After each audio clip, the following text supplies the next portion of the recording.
السلام عليكم ورحمة الله وبركاته حبايبنا طلاب الصف الثالث الإعدادي. أنا معاكم مستر عمرو عبد العليم مدرس الدراسات الاجتماعية. نبدأ كلامنا بالصلاة والسلام على سيدنا محمد، والنهاردة إن شاء الله هنكمل حل باقي المحافظات، والنهاردة هناخد محافظة الجيزة. ولكن قبل ما نبدأ الفيديو بتاعنا ما تنساش تدعمنا باللايك الجميل وكومنت وتقول لي فيه رأيك وتشير الفيديو ده مع أصحابك عشان كل الناس تستفاد. أول حاجة كده في محافظة الجيزة بيقول لك كده أولا الجغرافيا. رقم واحد بيقول لي أمامك خريطة صماء للعالم. رقم واحد بيقول لي كده أمامك خريطة صماء لقارتي أمريكا الشمالية وأمريكا الجنوبية. اكتب ما تدل عليه الأرقام التي على الخريطة. رقم واحد كده بيقول لي خليج. بص كده يا سيدي رقم واحد اهي، طبعا ده هيبقى خليج المكسيك. طيب رقم اتنين بيقول لي كده مصب نهر أورينيكو. بص كده رقم اتنين اهي، والحتة دي كلها كده بسميها المحيط الأطلنطي، وده اللي بيصب فيه نهر الأورينيكو. رقم 3 بيقول لي جبال. بص كده الجبال اهي في الغرب، هتبقى اسمها ايه؟ هتبقى اسمها جبال روكي. طيب رقم 4 بيقول لي حدد الإقليم المناخي للمنطقة المظللة في القارتين. بص كده اهي، ده كده بيقول لي دي اسمها ايه؟ هقول له كده الإقليم الصيني.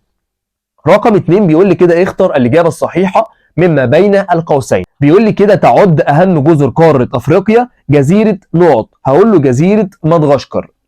رقم 2 تستطيع مشاهدة جبال طوروس إذا زرت دولة إيه؟ يعني قصدي يقول لك يعني هي جبال طوروس دي موجودة في دولة إيه؟ هقول له كده موجودة في دولة تركيا. طيب رقم 3 بيقول لي كده تنمو في إقليم المناخ المعتدل البارد أشجار نقط، هيبقى الصنوبر. طيب رقم 4 ينتمي الأقزام إلى السلالة النقط، هقول له كده السلالة الزنجية. طيب السؤال اللي بعد كده بقى بيقول لي كده أكمل الجدول الآتي. بص يا سيدي هو جايب لك هنا منطقة وقارة ومدى تركز سكاني والسبب.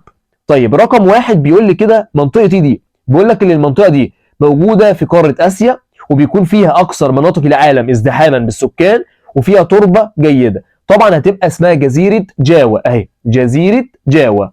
طيب رقم 2 جايب لي دولة منطقة اسمها فنلندا، بيقول لي فنلندا دي موجودة في قارة ايه؟ هقول له طبعا موجودة في قارة أوروبا. طيب هي ليه بيقل فيها عدد السكان؟ هقول له بسبب شدة البرودة.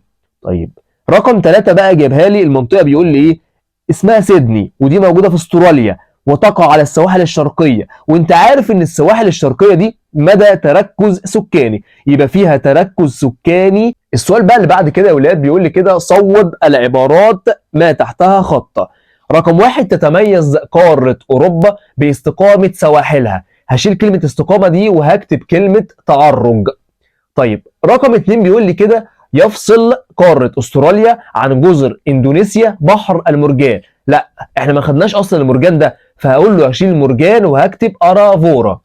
طيب رقم 3 بيقول لي كده يمتد بحر الرمال العظيم بين دولتي مصر والسودان. هقول له لا مش مصر والسودان، ده مصر ومعاها ليبيا.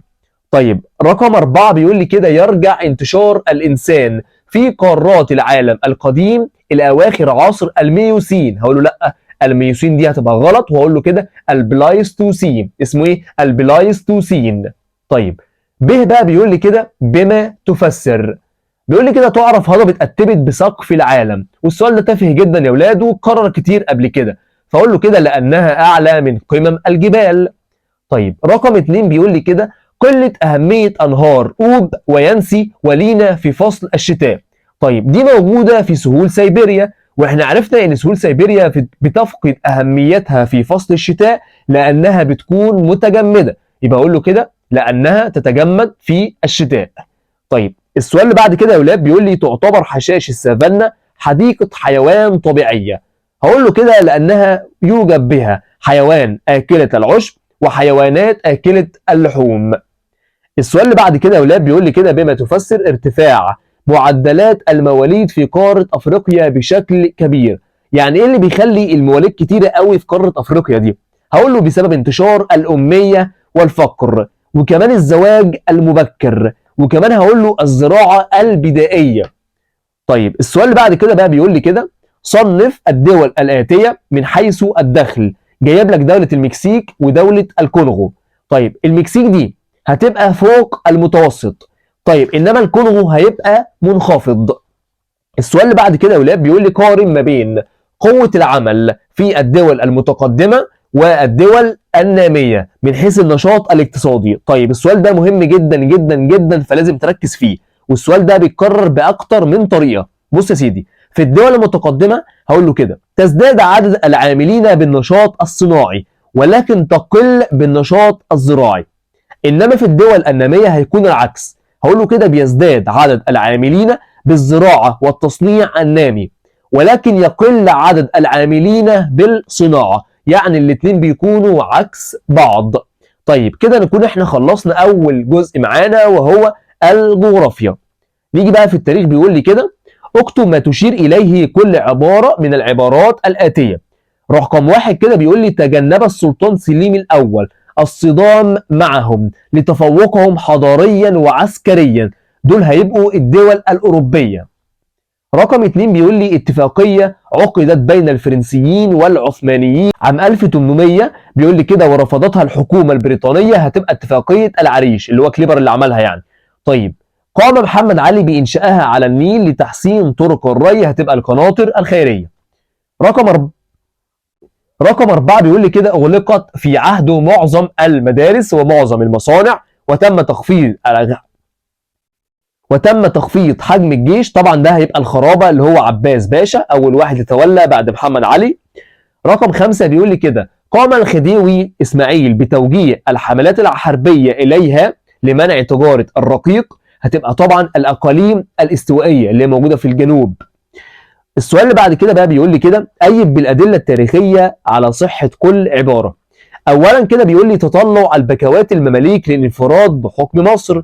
طيب هقول له كده حيث قام علي بيك الكبير بحركة انفصالية وقام بضم مصر والحجاز وكان في طريقه لضم الشام، ولكن خانه محمد بيك أبو الدهب فقامت حركته بالفشل ورجعت مصر ولاية عثمانية. طيب رقم 2 بيقول لي كده ازدهار النقل والمواصلات في عهد محمد علي. طيب هقول له بسبب تمهيد الطرق البريه وكمان البحريه.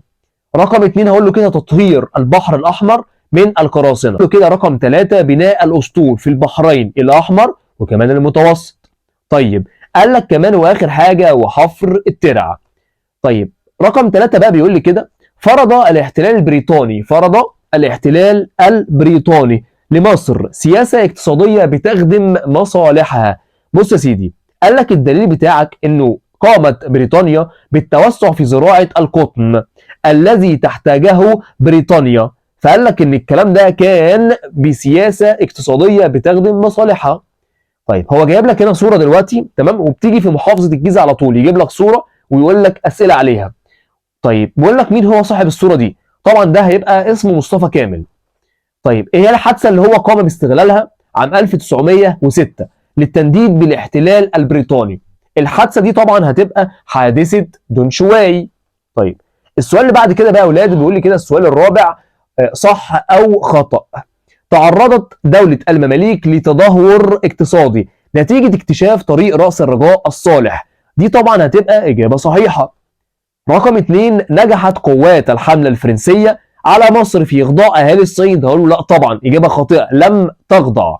طيب رقم 3 اجتمع زعماء الشعب بدار المحكمة وقرروا عزل رياض باشا، هقول له لا هيبقى خورشيد باشا.